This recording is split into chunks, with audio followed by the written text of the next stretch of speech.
obstruction of justice, mga kababayan, ha. Uunahan ko na kayo, ha.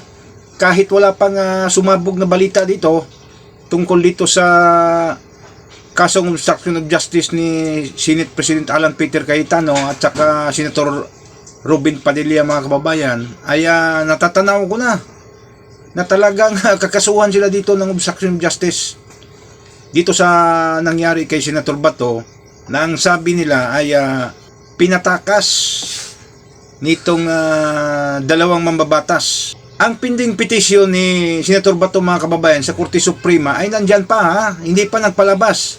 Yung main petition niya, yung petition for certiorari and prohibition, nandyan pa, wala pang desisyon, ha? Kung mapagdesisyonan na yan, mga kababayan, ay totoong positive na si Senator Bato.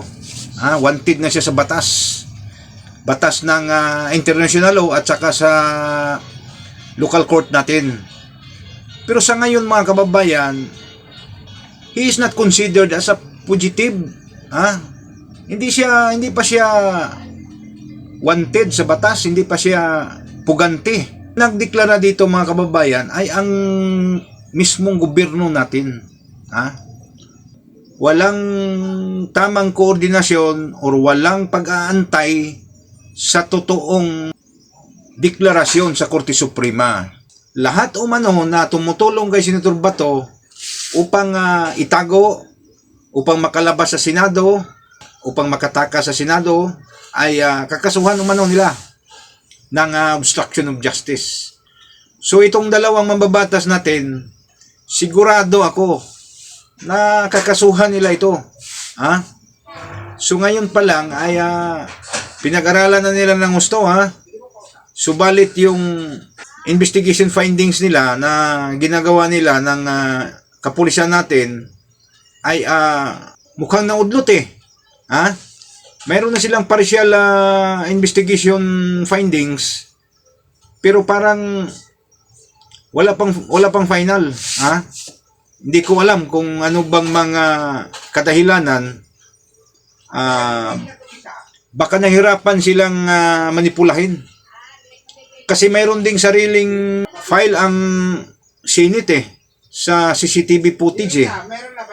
Ayon pa ni General Aplasca, mga kababayan, na splice umano ang pinapakita nila sa media.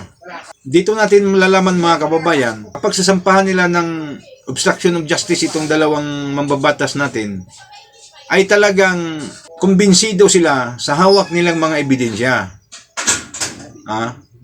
Pero sa ngayon, alanganin pa nilang ipalabas yung final investigation findings kung ano ba talaga nangyari Kaya si DILG Secretary nagpalabas ng statement sa media na umano'y walang nangyaring atake. So, tingnan lang natin, almost magdadalawang linggo na bukas, So, hindi pa sila nakapagpalabas ng final investigation report. So, ito, weaving nito, itong kaso ni Senator Alan Peter Cayetano, Senate President, at saka Senator Robin Padilla, mga kababayan, wag na kayong mabigla.